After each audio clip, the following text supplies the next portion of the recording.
In a 1869 photograph of Chicago's Central District, taken 2 years before the Great Fire, there is a building in the background whose visible profile is inconsistent with a frontier commercial city barely 40 years old. It is large, ornate, and architecturally mature in ways that the official timeline of Chicago's founding doesn't account for.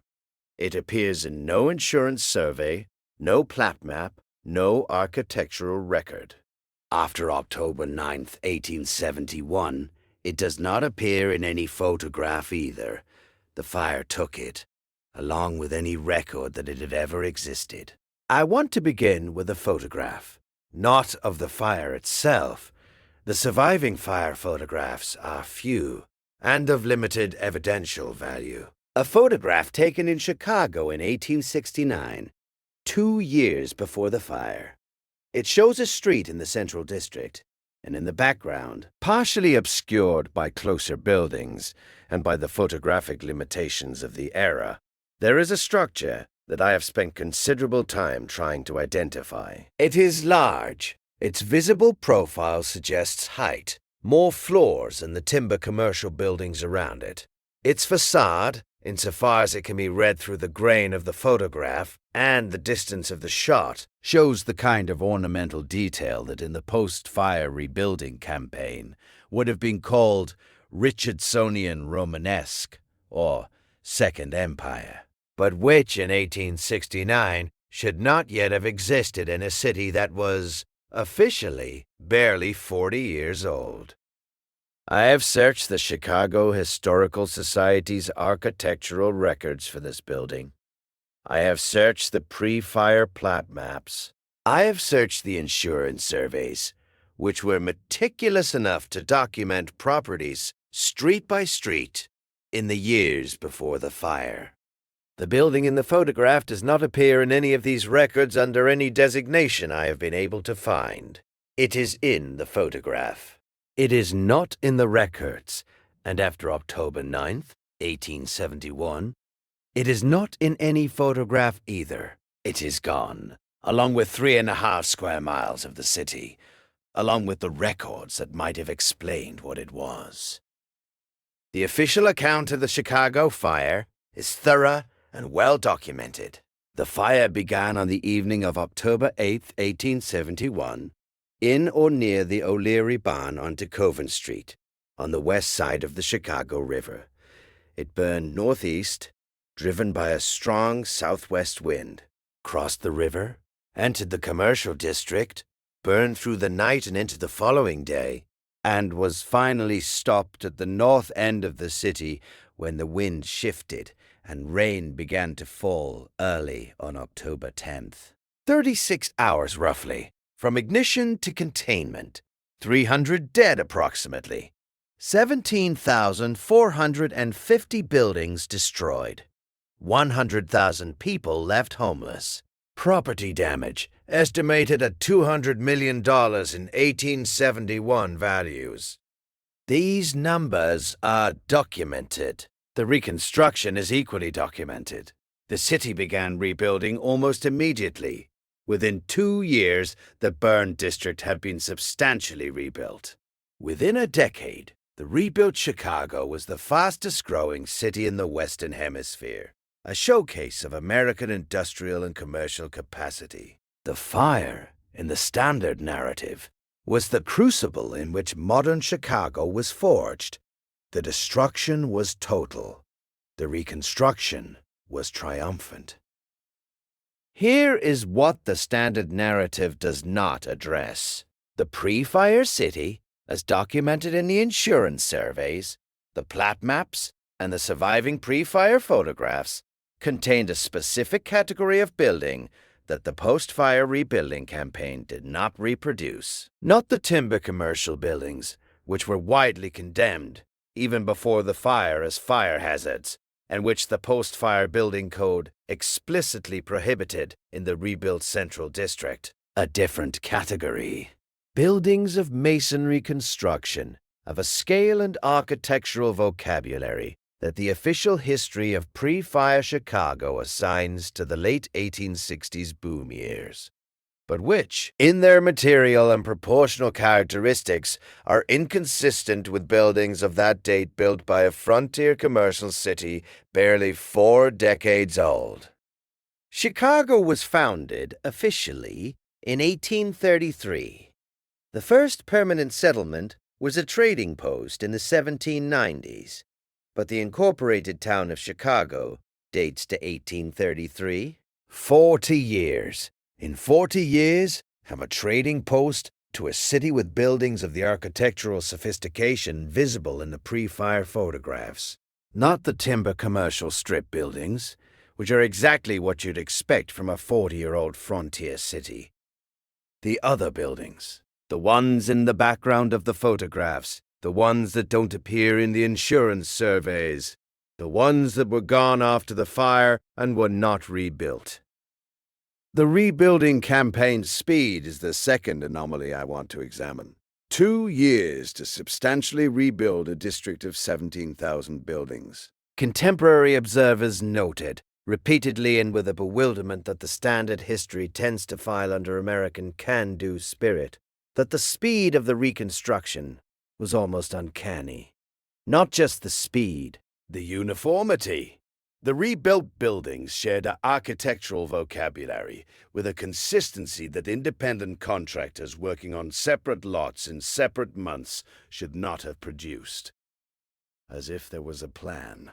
A coherent design framework that governed the entire rebuilding effort, producing a unified architectural vocabulary across the rebuilt district that looks, from the surviving photographs, less like the product of competitive market construction, and more like the product of a centrally designed civic project. Where did the plan come from? The official history points to the building boom's economics. Investors poured capital into the rebuilt city. Architects came from across the country and from Europe. The demands of commerce and the availability of capital produced a rapid, coherent rebuilding effort. This explanation is not wrong, but it doesn't account for the specific character of the uniformity.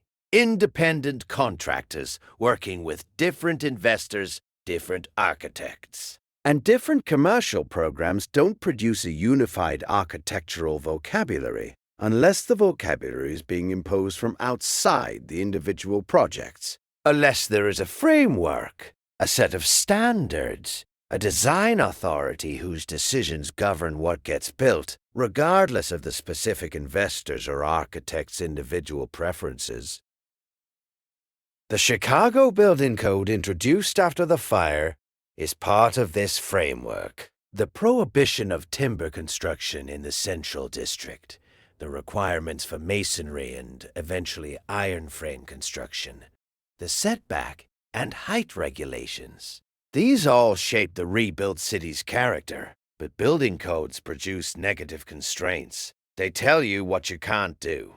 They don't produce positive uniformity. The specific architectural vocabulary of the rebuilt Chicago, the specific decorative program, the specific proportional systems, the specific relationship between facade organization and structural expression, is more coherent than a building code can produce. It has the character of a positive design decision, made at a level above the individual building, governing the overall character of the rebuilt district.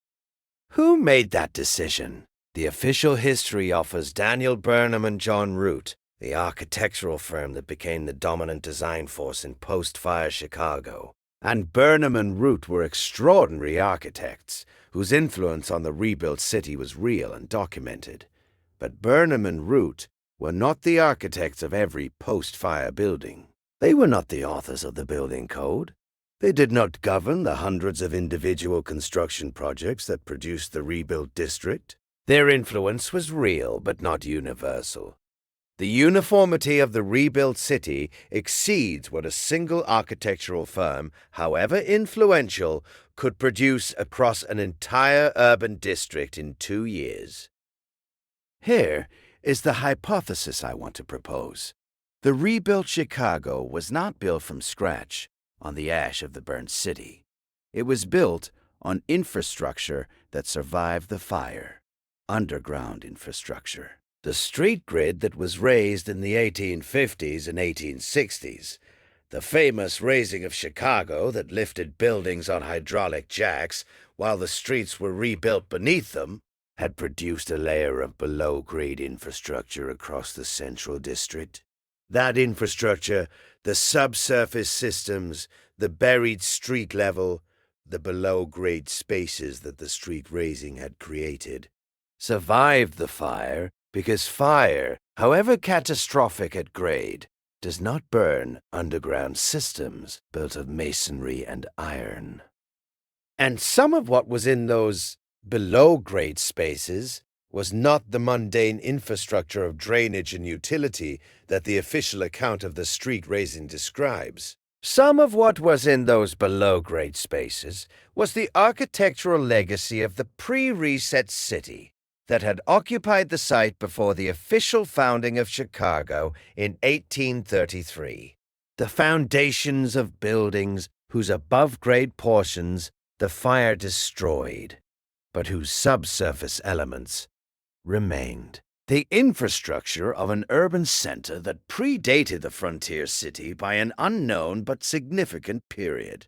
The physical record buried below the fire's reach. Of the civilization that the maps called Tartaria, and that the raised streets of Chicago had already been in the process of burying before the fire accelerated and completed the process above grade.